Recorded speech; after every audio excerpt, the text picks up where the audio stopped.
Hey everybody, this is Andres from Board Gamify, and today I'm back to talk about my top 10 games from 2021. Before we get into that top 10 list though, I did want to give a few honorable mentions and two games that I actually didn't get to play, but I think would have made my list if I had actually gotten a copy and gotten a chance to play. So those two were Ark Nova and Mobile Markets, the smartphone game. I've seen playthroughs for both of them on other YouTube channels. And I really think I'd like them, but just didn't get a chance to play them. So as soon as I do, I'll probably get a review for them up on this channel, but wanted to at least mention that. As for my other honorable mentions, the first is Seven Wonders Architects. So I think this is a really great game. It was a bit confusing for me when it first came out, just because of the naming. All of the expansions for Seven Wonders have the same naming convention, so I initially thought this was going to be an expansion, but it's very much its own standalone game. It is a very light version of Seven Wonders. It borrows aspects from the core Seven Wonders game as well as Seven Wonders Duel, the two-player version, and it makes for a really light, easy to teach, kind of family-friendly game. So definitely not something I take out on a regular basis, like for my core gaming group, but definitely really enjoy the game and think it's a really great gateway game to get somebody into the hobby. Next we've got Night of the Ninja. So Night of the Ninja is a 4 to 11 player social deduction game where each round you're going to get a hidden faction card. That'll be one of two things, either the red team or the blue team, or possibly if you're playing with an odd number of players, the Ronin card, which is on their own team. Now the really unique thing about this game is each round you're going to get a new faction card, and you're trying to work cooperatively with your team to be the last team standing, because as long as one person on the team wins, everybody on that team gets points, but it's the first to 10 points to win. So each round, it's this back and forth of trying to figure out who's on your team this time, who do you want to eliminate, and you're also going to be drafting cards, which are essentially the actions that you'll get to take each round. So really great game. It just didn't quite make the list because I think there's still some other social deduction games that I enjoy more, but I do like this one because it plays pretty good at lower player counts, whereas most other social deduction games don't. I would gladly play this like at 5 or 6 players. So next and last on the honorable mentions is Last Message. So this was a bit of a surprise for me because I actually didn't get to play it till the end of 2021, but I really enjoyed this game. It's kind of a light-ish party game. It's 3 to 8 players, and essentially each game, one person is going to play the victim, one will play the murderer, and the rest of the players will be the detectives. And the game includes several boards that are essentially kind of like a Where's Waldo type picture, where there's a ton of people, ton of colors, with a lot of similarities going on. And the murderer is going to pick one of those characters on the map to represent them, the murderer in the game. The victim will then know who that person is, and behind a screen will draw clues for the detectives to identify who that murderer is. And the clues could be anything, words, numbers, pictures, but the catch is each round, before the detectives get to see the clues, the murderer gets to erase part of that, because the clues are drawn on a 3x3 grid. And each round, the murderer is going to get to erase a certain number of those squares. So in the first round, they'll get to erase 5, and then 4, and then 3, and then 2. So the game's played in a possible 4 rounds. If the detectives can't guess at the end of the 4th round, the murderer wins. Otherwise, the detective and the victim win. So yeah, really neat little game. Definitely recommend checking this one out. So let's go ahead and get into the actual top 10 now. My number 10 game was a game that I knew I was going to like as soon as it came out, as soon as I got to read about it. It's a game that involves an auction phase and as well as engine building. And that game is Furnace. So Furnace is a 2 to 4 player game where players will be bidding on cards to gain the cards themselves to build an engine, as well as resources to turn them into victory points. But what's really unique about this game is the auction phase, particularly the compensation in that. So each player is going to receive 4 bidding discs numbered 1 through 4, and they'll be placing those on cards as their bid. Now whoever places the highest bid will win the card, but everybody else who bid on that card and did not win will gain compensation multiplied by the numbered disc they put on there. So it makes for this really nice tug of war between players where you're trying to figure out what cards other people want, or if they're just trying to go for the compensation, because oftentimes you don't even want to win the card, you just want the compensation to help fuel your engine. So really nice game, really liked this one. All right, now moving on to number 9. Number 9 was a game that I wasn't sure I was going to like, and actually took a few plays for me with my friend's copy before I went ahead and pulled the trigger and got one for myself, and that is Radlands. Radlands is a 2-player competitive card game where each player is going to be competing to destroy all of their opponent's camps before they can destroy yours. Now the reason I was hesitant about this one is because it is a card-based game, but both players are drawing and playing cards from a shared deck.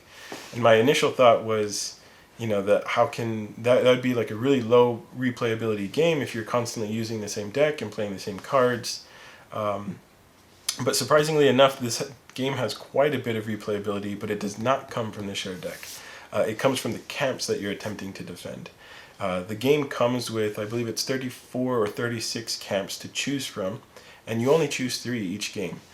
So every game is going to be different, and those camps are going to give you very unique powers and abilities that are going to drive your strategy for the game. So the shared deck is really just a resource for you to use to employ your strategy. So having that shared deck and knowing what cards are in there and how many of them are in there really lends itself to having a high replayability for this game. So yeah, this is my number 9, Redlands. Next on my list, number 8, is a game that I actually didn't even know existed until it was gifted to me by my sister-in-law. And that is, I don't have a copy with it because she borrowed it from me, is For Sale Autorama. So For Sale Autorama is a successor to the game For Sale. Now in For Sale, you're bidding and selling properties to gain as much money as you can, and whoever has the most money at the end wins. In For Sale Autorama, it's borrowing the same concept, but this time you're buying and selling cars.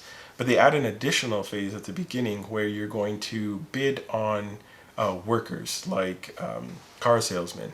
And what those are going to do is they're going to modify the things that you can get in the purchasing of cars as well as the selling of cars, and some of them even modify the end game scoring conditions. So For Sale Autorama took a very simple concept that I really liked and added just enough to deepen the strategy but not overcomplicate the game. So it was a game I really ended up enjoying and playing quite a bit. So that's my number 8, For Sale Autorama. My number 7 is, I guess you could call it a train-based game, but it's really more of a pick up and deliver, and that is Maglev Metro. Maglev Metro, you are picking up, or you're building tracks between train stations to pick up passengers and drop them off at their destination. But the great thing about this game are the player boards. So as you are dropping off passengers, you're going to be taking those tokens and placing them on your player board, which are going to improve your actions. Or they may unlock certain aspects of the game, like new train stations or being able to pick up new types of passengers. Some of the spots will even open up new end-game scoring conditions. So for me, that's where this game really shines, is that player board and getting to modify your actions, improving them, and unlocking different aspects of the game as you play. The components for this game are actually really nice as well. The tracks that you're laying are clear acrylic discs with a stripe for your player color representing the track. But each of the stripes were printed so that as you lay them on top of each other, they'll never overlap. So it removes that aspect of blocking each other off from certain paths, because you can just always build over other people's tracks or alongside other people's tracks. So that is my number 7, Maglev Metro. Moving on to number 6 is a game that I actually just put a review up on this channel for, so I'll just dive right into it, and that is Cascadia. Cascadia is a 1 to 4 player game where players are going to be drafting tiles and animal tokens to build out a habitat to score as many points as possible. But what really makes this game shine for me is the scoring cards. So there's 5 different types of animals in Cascadia, and each of those animals can score in different ways. There are 4 scoring cards for each animal, and you can play with a different combination of them every game. So it has a high level of replayability. It plays very quickly. I've played this at 2, 3, and 4, and most games end between 30, 45 minutes, maybe an hour. So yeah, it's a really quick game, really what I like to call like a middleweight filler game. It's something that you can pull out, play a game really quick, and move on, or just play a few times, since every time the scoring is different. I also really like that they included an optional scoring card, a variant for like a family-friendly game. So it essentially replaces the 4 normal scoring cards that you would play with and gives you a single one that essentially turns it into like a color matching game for kids. So really like that they enjoyed that. It's not something that most game producers put in their games, but I really enjoy when they do that. So that is my number 6, Cascadia. Moving on to number 5 is another game that I actually don't have here. So the next 2 games I actually don't have with me at the moment. But it's a game that I really enjoyed, and it was a successor to King Domino and Queen Domino, and that is King Domino Origins. So King Domino Origins kind of takes a bit of both of the 2 previous games and makes them into a really great game. So King Domino was the original, a very simple domino drafting game. So players will be drafting domino-like tiles to place in a kingdom to score points for large sections of certain types of land. And that was it. That was pretty much the whole game. And then Queen Domino took the same game, but added extra tiles that you can get and tokens that you can place on those tiles, and kind of upped the complexity of the game. And then King Domino Origins is a combination of the both. So the core game actually is allowed to be played in modules. So the base game with nothing added is very similar, is essentially King Domino. Once you add another module, it'll add animal tokens that you can place within your kingdom to modify scoring. And then the second module adds more tiles that you can purchase with those animal tokens to place in your kingdom that will give you points in different ways. So that part was kind of borrowed from Queen Domino. But I think this one is really just going to replace them both for me. Those will probably be leaving my collection pretty soon, because just being able to have the one box and play any way I want. If I want to play this with my family, I may not add the modules or slowly add them as we get used to the game. Just really enjoyed it. So that is my number 5, King Domino Origins. Moving on to number 4. Number 4 is a 2-player abstract game where your players are taking on the role of assassins trying to eliminate their opponent in different timelines. And that is That Time You Killed Me. So in That Time You Killed Me, there are 3 boards representing the past, present, and future. And each player will have a pawn representing themselves in each of the boards. And the whole object of the game is to move your pawn on a board towards your opponent to bump them either into a wall or into an object, which essentially eliminates them. And one player will win once the other player has been eliminated from 2 of the timelines. So it's a really nice, abstract, thinky, chess-type game. But the really interesting part is the time travel. So tokens are actually allowed to travel between timelines. So you can go from the future, from the past to the future, but as well as the future to the past. And when you go from the future to the past, you actually leave a copy of your token in the present from where you leapt from. So it's a way for you to add tokens to the board. So if you're in threat of being eliminated, you may want to add more tokens. And the game also comes with 4 modules that will add extra rules and components just to mix up the base game itself. So it's a game that I really liked, played quite a bit, and really highly recommend it. So that is my number 4, That Time You Killed Me. Moving on to number 3. Number 3 was a dinosaur-themed Kickstarter game, which is probably all you need to hear to know what it is, and that is Dinosaur World. Now, Dinosaur World is a game I really enjoy for several reasons. One is I really enjoy the theme. I think it's just really cool, the idea of building out your own theme park and getting to fill it with dinosaurs and different attractions. But what I really enjoy about this game is how quickly it plays. It is a really large game. It's definitely a table hog. Each player is going to have their own substantial player board, as well as an additional board that you're going to extend with the tiles you buy to build out your park.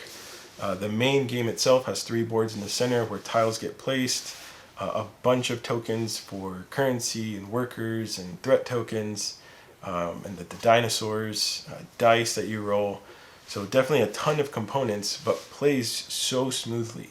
The game essentially plays over 5 rounds, in each round consisting of 3 phases. The first round, players will play in turn order, collecting tiles to add to their park, as well as DNA to build their dinosaurs. But then the second and third phases, which is your private actions and your Jeep tour through your park, are actually done simultaneously.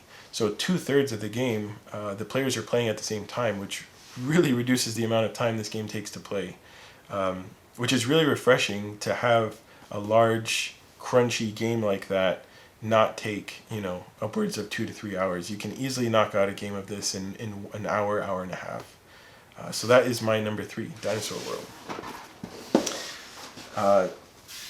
Now, my number 1 and 2 were a pretty hard choice for me. I had a hard time figuring out what order I was going to put these in. So honestly, you could probably swap these around. It may change for myself week to week, so there's not going to be a huge gap between them. But my number 2 is a 1 to 3 player adventure game that is app driven, and that is Destinies. So in Destinies, you are competing against other players to complete your destinies before they do, which is essentially your objective for the game. The base game itself comes with 5 different scenarios that you can play through, all of them with their own story, and each with unique characters to choose from. So each character is going to have 2 destinies that they're trying to achieve in a game, and it's essentially a race to achieve yours before your opponent's does. But it's very open, it's very sandboxy. As you play the game, you're allowed to explore new tiles, talk to NPCs, interact with markets to buy items, fight monsters. There's a ton of stuff you can do. And since it is app driven, the really nice thing is the variability every time you play it. So my first concern was, I thought it might be kind of slow having to wait for my opponent to, grab the app, go through their turn.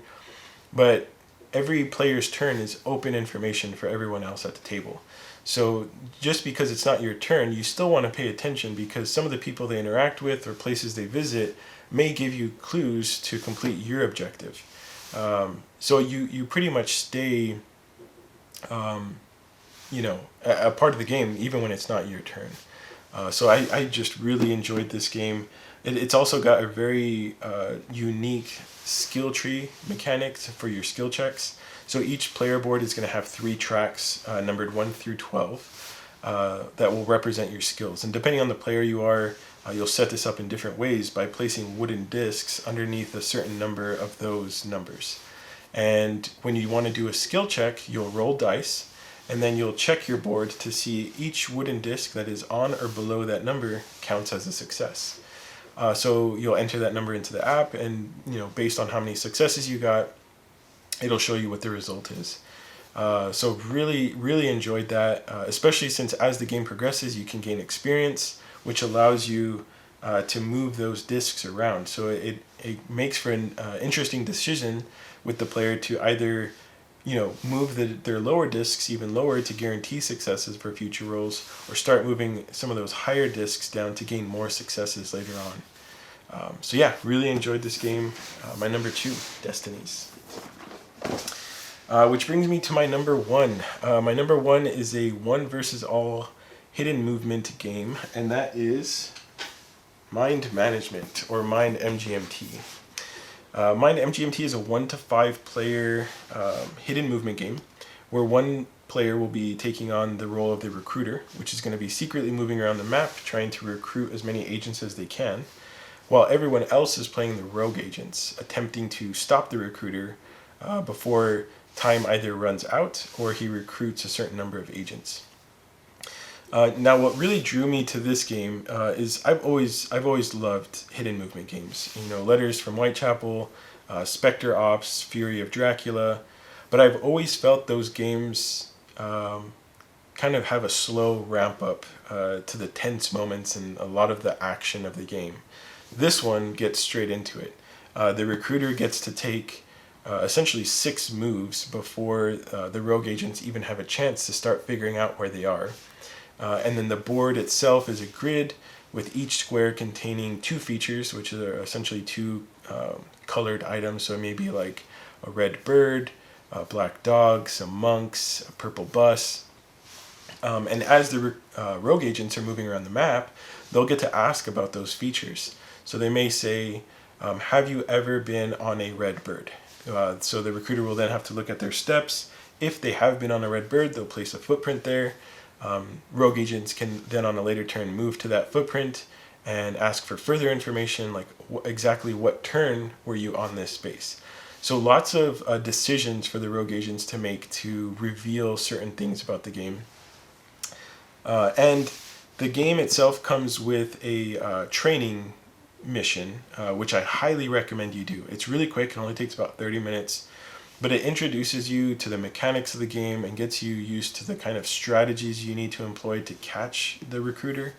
But from there, I would definitely dive into the base game itself. It adds unique abilities for all of the rogue agents. It gives the recruiter access to more characters called immortals that they can move around the map to block the rogue agents, as well as recruit agents themselves. And then there's the whole shift system that the box comes with. So there's a certain number of boxes for both sides, the rogue agents and the recruiter. And as you play the game, depending on who won the last match, you'll pull out a shift box, which will add new components or rules or abilities for the side that lost. So it's a constant balancing act. It is nice to go through them all one at a time. But really, they're just modules. There's nothing stopping you from just opening them all up, seeing which ones you like, and adding them to the game. I could see myself doing that pretty quickly with this game. I've worked through quite a few of the shift boxes. Some I like more than others. And I think once I get through them all, I'll just choose which ones I like and always include them in the game. So that's my number 1, Mind MGMT. So if you've made it this far, thanks for sticking in. If you enjoyed the video, please give it a thumbs up. And if you want to see more content like this, please subscribe to the channel. I'll talk to you guys next time. About this game is the auction phase, particularly the... I'm blanking on the name. I'm going to have to restart.